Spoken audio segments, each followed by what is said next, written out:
Hello po and welcome sa isa na naman nating walang kakwenta-kwentang video ngayong araw. And for today's video, magre-react lang po tayo dito ngayon sa video ni Attorney Libayan, okay? Dun sa issue na sa investment scam na sa mga nag-invest dito kina Yexel and Mikey. And i-co-compare din natin siya mamaya dun sa dating video natin. Nag-react po tayo dati sa isang video na in-upload ko sa isang reaction video sa revised immigration departure order kasi nag-update sila dun sa mga panuntunan sa mga gustong lumabas ng bansa sa Pilipinas, okay? Ito kasi sinasabi nila na bakit itong sina Yexel at saka si Mikey, nakalabas ng bansa na kahit na viral na may mga nagrereklamo sa kanila, nakalabas pa rin sila ng bansa. Pero kung iisipin natin yung mga Pilipino na gustong lumabas ng bansa na may karapatan sila, right to travel, na kumpleto naman yung mga ano nila, yung mga dokumento nila, hindi sila makalabas. Ta's dito sa, Senate hearing, eh, sinasabi ng DOJ, kung wala namang whole departure order o kaya wala sa watchlist, eh, kahit na may mga isyung ganyan, kahit na viral na, nakakalabas pa rin. Bakit? Kasi sikat sila. Bakit? Kasi mayaman sila, nagfe-flex sila ng mga pera sa video nila. Porket yung mga kababayan natin, walang video na naipapakita na mayaman sila, hindi sila makakalabas. Kailangan pa ng graduation photo o ng yearbook na kailangan nilang maipakita para makalabas lang sila. Yung sa ibang Pilipino, hindi na right to travel, yung ano na siya, it's a privilege. Katulad nung nangyari dito kay Excel and Mikey na nakaalis sa Pilipinas, 'di ba?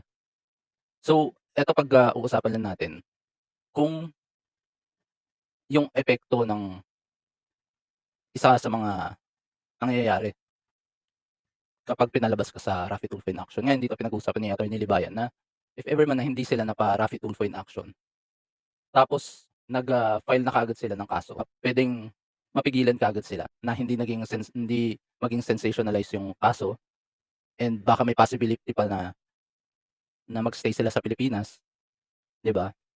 Kasi sinasabi nila nung simula ng napa-Tulfo dun sa wanted sa radyo, siyempre naging sensationalize na viral, nasira yung pangalan nila natakot na rin sila mag-stay dito sa Pilipinas, 'di ba?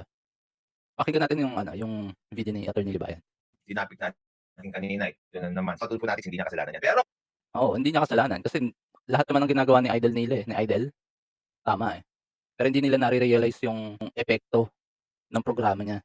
Kasi ang gusto lang namang napapanood ng mga Tulfo fanatics, yung maritesan, yung mga tsismisan diyan.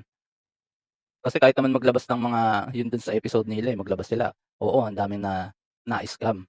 Pero bandang huli, sino ba natulungan ni Idol niyo? Eh, di si Excel natulungan siya para tumakas ng Pilipinas. Oh, let's continue. mga kabatas natin, siya yung nagbigay ng urgency dito kay Excel at Mikey para umalis na ng bansa habang wala pang kaso na naipafile sa kanila kasi itong si Raffy Tulfo, inuna mga kabatas natin yung pag-content kaysa sa pag-file ng kaso. Ayun naman 'di ba yung ano, main purpose ng programa niya, magpasikat muna bago umaksyon, 'di ba? Huwag na kayong magmalinis. Ako rin nanonood dati ng Raffy Tulfo in action. Bago sila mag-file ng kaso, papahiyain muna nila yung mga tao bago sila mag-file. Ngayon, nakakatulong 'to sa mga sabihin mo ng suspect, okey, na makatakas. Pero at the same time, nakakatulong din ito na mapadali nga yung kaso nila, sabihin mo ng kaso o yung content nila diyan sa Raffy Tulfo in action, napapadali nga kasi yung mga ibang nagrereklamo napapadali lang ng buhay, nagpapakamatay para lang masolusyonan yung problemang nirereklamo sa kanila. Hmm. Ito sabi ni Mang Rene sa Kalam, Excel, salamat idol. Yun nga eh. Salamat idol, pinariyan mo sa amin na ang lamin ng bansa. Kumbaga parang ano, kung hindi na sensationalize doon sa programa ni Idol at umaksyon kaagad sila, nag-file sila ng kaso, di mahuhuli kaagad sila o kaya magkakaroon ng whole departure order kaagad, 'di ba? Dito explain din ni attorney yung puwedeng gawin para hindi makalabas ng bansa. Kaso naunahan ni Idol Raffy na suggest na sikat na kayo, kailangan niyo ng magtago, 'di ba? Na-damage control na si Salamat, idol. si Idol. Pero yung sarili niya ayaw niyang maging responsable dun sa pag-alis nung dalawa. Walang kasalanan. Ang sabi nila ₱200 million. Siguro possible nga kasi bawat video na fine-flex nila parang yung sobrang dami talaga. So, totoo nga naman maengganyo ka dun sa investment na ino-offer nila. Kasi one, sa mga video nila panay pera yung fine-flex. Tapos number two, yung kung may maipapakita man sila, yung may sinasabi sila, yung si Hector daw may kasalanan. Pero siyempre katulad ng mga nata-topic din ni attorney, sa ibang bansa nga, nagiging liable din sa kaso yung mga nagpo-promote, 'di ba? Nakasuhan din sina Kim Kardashian, sina Kanye West, sina Justin Bieber dahil sila yung nagpo-promote ng mga cryptocurrency investment scam. Kaya napapatunayan na liable din sila dun sa mga kasong hinahain kasi nangiengganyo sila, 'di ba? Kahit na sabihin mong, model ka lang dun sabihin na natin dito sa investment scam, kung model ka lang, nangingiganyo ka pa rin, 'di ba? Kahit na sabihin mong sinasabi yata nina Yexel at saka ni Mikey na sila rin na-scam. Pero paano mo masasabi, ang dami niyong video na kumikita kayo. Investment scam. Nagpa-Rapid Tulfo in action. Ano nagawa ni Rapi Tulfo in action? Matulungan, yung dalawa makatakas. Yung parang alam mo yung mga yung mga kriminal, hindi ko naman sinasabing kriminal na sina Yexel at saka sina Mikey, pero kung isipin mo, may bypass operation tapos may isang tao na nagsabi, "Uy, kilala kayo dito. Kailangan niyo ng umalis kasi padating na yung mga pulis." Anong gagawin ng mga kriminal, ng mga drug dealer o drug pusher? Siyempre sisibat na, 'di ba? Parang gano'n yung nangyari, vineral niyo muna yung sa programa, sinabi niyong guilty na sila, nasaan na yung mga pera, kailangan ma-recover. Siyempre gano'n na rin 'yun. Ay sinasabi ni Excel na madami na nga daw nagbabanta sa buhay nila. Sigurado ako after no'n nung programa, kaya natakot na rin sila na mahuli. Eh, di sibat na. Hindi lang sibat sa ibang probinsya, sa ibang bansa pa. Hanapin natin 'yan, anong dapat nilang ginawa para mapigilan na hindi lumabas ng bansa yung EXL at saka si Mikey, kung hindi sila lumapit kay Raffy Tulfo in Action, kung kaagad-agad pumunta sila sa kinaukulan, nagsampa ng kaso para mapigilan sina EXL. Kahit magtaguman sila dito sa Pilipinas, 'di ba? Tignan mo si Arnie Teves, alam niyang medyo tagilid na siya, lumipad na rin kaagad siya.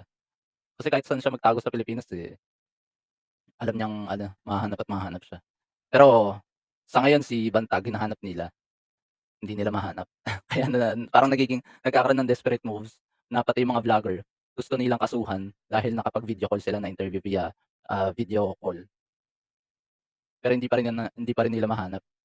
Baka nasa Pilipinas lang. Kung nasa ibang bansa siyempre hindi talaga nila mahanap 'yun, 'di ba? Hanapin ko lang video.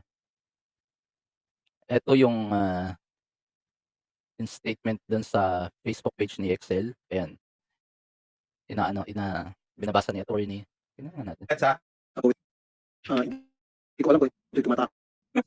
Kung gusto niyong panoorin na lang dito sa channel ni Attorney Libayan. Ang gusto ko lang, ipakita sa inyo yung part na ano yung dapat nilang ginawa, na dapat hindi na sila lumapit kay Idol, sa programa ni Idol para napahinto sana na lumabas ng bansa. Based on the records, Ito yung nagsasalita na yung taga Bureau of Immigration yata. Kinonfirm nila na nakaalis na ng Pilipinas yung dalawa dahil in-explain nila na wala namang departure order or wala sa watchlist.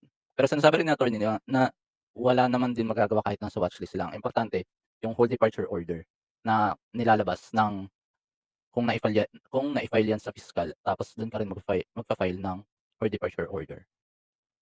the two subjects have no hold departure order. yun, kailangan kasi ng whole departure order. Eto, dito na yata i-explain yung whole departure order.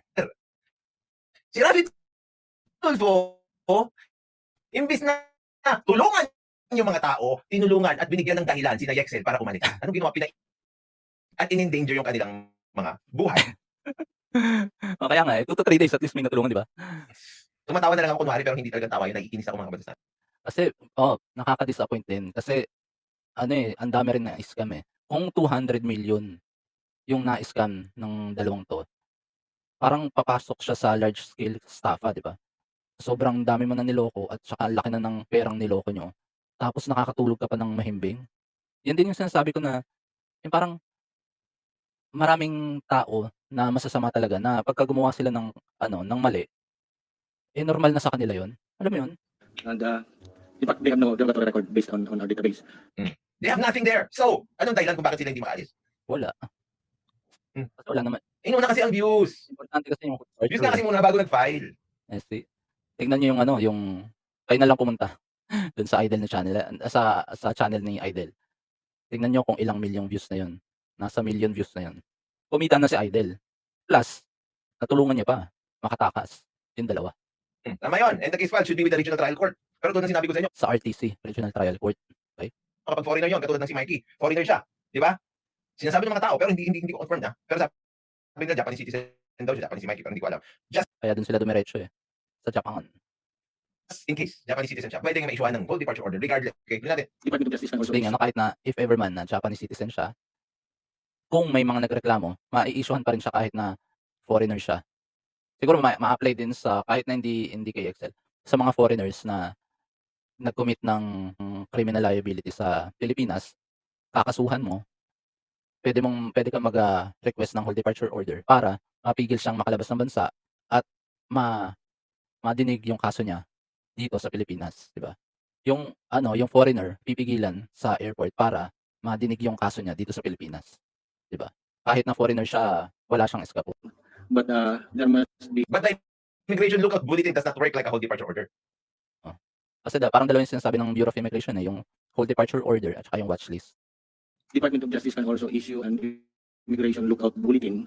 But Yeah, the Bulletin na yan, yung mga watchlist order na yan, hindi yan.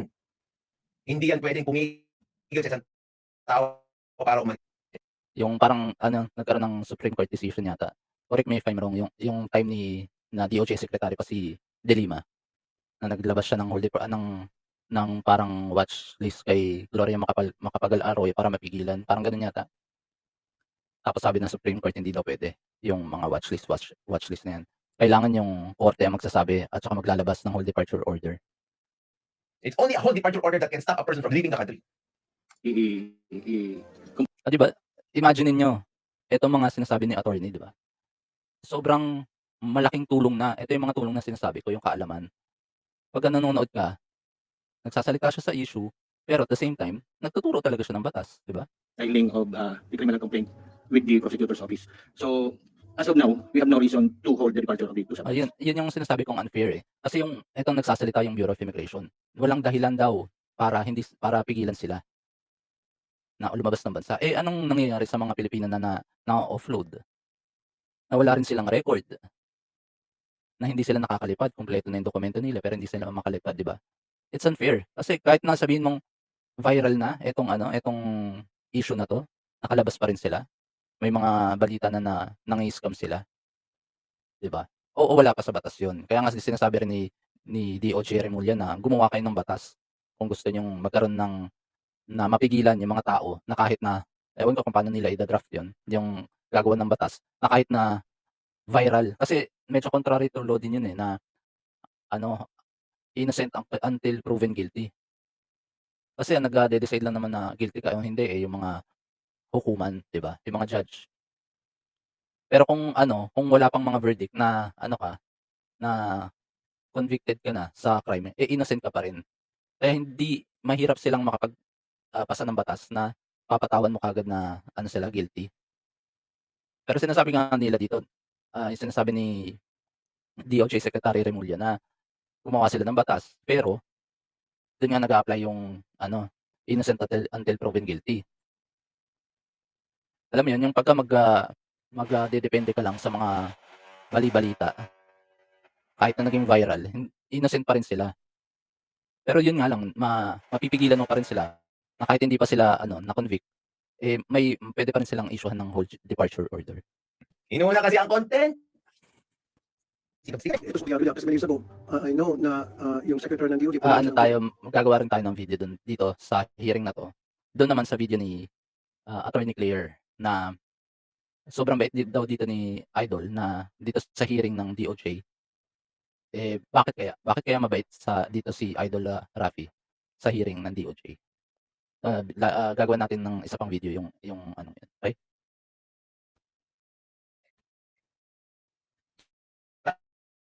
Ano mo sa 100 lawyers mo, Raffy Tulfo, kung pwede? Yun din sinabi ko sa video kong isa, yung dun sa revised immigration departure guidelines, na kahit na yung DOJ, wala silang karapatan na magpahinto sa isang tao na lumabas ng bansa. Sinasabi ni attorney na walang kakayahan ng DOJ, 'di ba? Sinasabi ni idol niyo, Raffy Tulfo, na meron daw.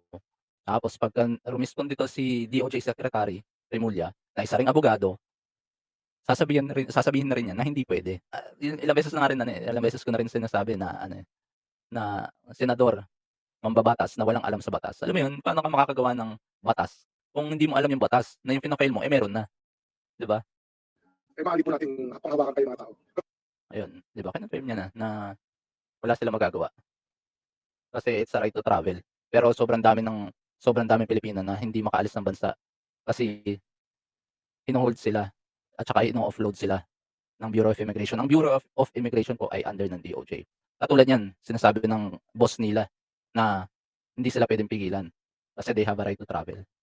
Bakit yung mga Pilipino na gustong magbakasyon sa ibang bansa, hinihingan pa ng yearbook o yung mga picture ng graduation nila para lang makalabas ng bansa. Pahirapan, 'di ba? Ay, kawawang mga Pilipino. Kailangan igalang po natin yung right to travel na sa saligang batas. Exactly. O DOJ, baka naman yung mga na-offload, right to travel, 'di ba? Bakit hindi makalabas ng bansa? Yung bagong estilo ni idol nila. 'Di ba sinabi ni idol kanina, 'di ba may karapatan silang hindi bumiyahe, mapigilan bumiyahe. Tapos sinabi naman ni SOJ, hindi po puwede kasi may right to travel sila. Hindi po namin mapipigilan. Tapos sasabihin niya, "Tama ka." Gano'n din yung ginawa niya kay Senator Villar, dun sa kinontradict nga siya, tapos sasabihin niya, "Oo, tama yun." Yun yung bagong ano niya, bago niya natutunan. Ay, narinig ko yan, parang 2 beses ko na naririnig yun, sa itong mga nakaraan na ano, hearing sa Senado. Yung kay Villar din, tapos yung isa hindi ko na maalala. Bagong estilo, yung para lang masabing alam niya, kahit na nung naunang statement niya, contradicting dun sa sinabi niya, tapos sasabihin, "Tama po," para lang masabing alam niya. Putukin mo yung alam mo a few years ago. Kasalanan mo yan dahil nga pinaputok mo bago mo pinailan ng kaso. Nag-iimbento ka naman at sinisisi mo na kulang yung batas natin, samantalang yung batas natin maayos na maayos, ikaw ang hindi. Talagang ano, ang kaya nakakahanga din 'to si ano, si Idol, si attorney, Kasi siguro ano, kailangan ko pang mag-ipon ng ganyan kalakas na apog ko para magsabi ng ganyan. Na nagsisimula pa lang naman ako, I admit to that. Pero kumbaga, iba talaga 'pag abogado. Alam mo kung ano yung mga puwede mong sabihin at hindi. Parang katulad ni Duterte, ni PRRD, yung kahit na sinasabi niyang ano, yung may mga nagmumura siya tapos ano niya, babanatan niya yung mga drug pusher, yung mga illegal drugs, yung mga drug lord, binabantaan niya. Kaya niya kasi alam niyang wala siyang nalalabag na batas, 'di ba? Iba pagka may alam ka, kaya kahit tumirada ka ng ganyan, kaya mo, 'di ba? Hindi ka mapapaisip, puwede ko bang sabihin 'to, puwede ko bang sabihin 'to ng wala akong nalalabag sa batas, 'di ba? Kaya ako babase ako sa pag-iisip ng normal na tao, hindi yung iba na ano ko na dahil nga natututunan ko kay Attorney Libayan, pero ibig sabihin kung nabanggit niya yun, ibig sabihin nasa batas, safe to say na lang na yung mga ano, katulad ng mga sinasabi ko na hindi DOJ ganyan, hindi puwede, yung korte lang ang puwede, yung mga gano'n. Kasi nababanggit niya dahil ilang beses niya nabanggit yun, 'di ba? Kaya, pagka ikaw marunong, alam mo na hindi puwede, it's safe to say na puwede mong sabihin yun kahit na online, 'di ba? Kung pinailan mo sana ng kaso, hindi meron na. Hingi ka ng ano, precautionary o departure order, i-a-apply yun ng piskal agad.